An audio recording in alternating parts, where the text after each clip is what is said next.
মাহির, চাপাতি দে। হাত বাড়িয়ে তামিম সরকার দাঁড়িয়ে পড়ে, কিন্তু তার হাতে কেউ চাপাতি দেয় না। অন্য সময় তো তামিম চাইলে তার হাতে চাপাতি দিয়ে দিত, কিন্তু এখন কেন দিল না?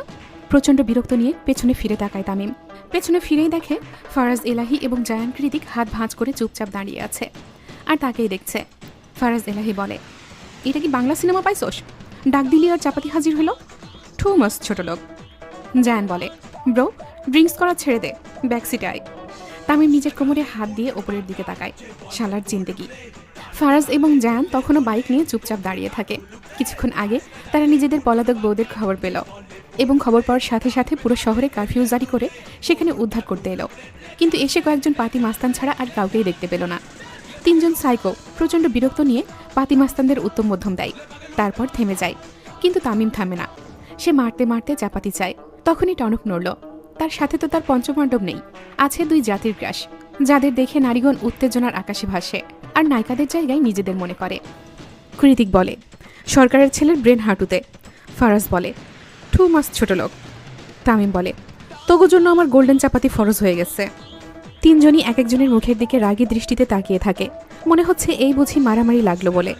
কিন্তু তাদের কথোপকথনের মাঝেই কালো গাড়ি নিয়ে হাজির হয় রিচার্ড কায়নাত। সে এসে সোজা তাদের সামনে গাড়ি দাঁড় করায়, তারপর হনহনিয়ে বেরিয়ে তাদের সামনে গিয়ে দাঁড়ায়। তামিম বলে, শালার ভাই, তুই না বের হবি না? এলিজান তোকে ছাড়ে না, এখানে কি করিস? রিচার্ড দীর্ঘ নিঃশ্বাস ফেলে তাদের দিকে তাকায়। মাই ফাকিং রেড, সেও পালিয়েছে। তামিম বলে, যা শালা, সবার বউ পলাতক। ফারাজ বলে, টু মাস ছোট লোক। জায়ান বলে, গাইস ফোকাস। তামিম বলে, বউ গেছে গা, কার দিকে ফোকাস দিমু, তোর দিকে? রিচার্ড বলে, ফাকিং সব কথাবার্তা, I only focus on my red. Faraz বলে, টু মাস ছোট লোক। জায়ান নিজের বাইকে বসে বাইকে স্টার্ট দেয় আর তাদের দিকে তাকায়। আরুকে না পেলে আমি দুনিয়া সহ তোদেরকেও ধ্বংস করে দেব। তামিম বলে, হ, দুনিয়া তো তোর বাপের।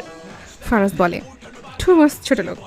রিচার্ড বলে, মাই ডিয়ার রেড, তোমাকে একবার পেয়ে নিই এলিজান। কৃতিক এই তিন পাগলের কথা শুনে মনে মনে খুব আফসোস করে। এর থেকে তো তার বাদরগুলোই ভালো ছিল, মিনিমাম বুদ্ধি তো ছিল। আর এগুলো এক একটা মাথা মোটা, কোথায় নিজেদের পলাতক বউদের খুঁজবে তা না, উল্টো নিজেরাই মারামারি করছে।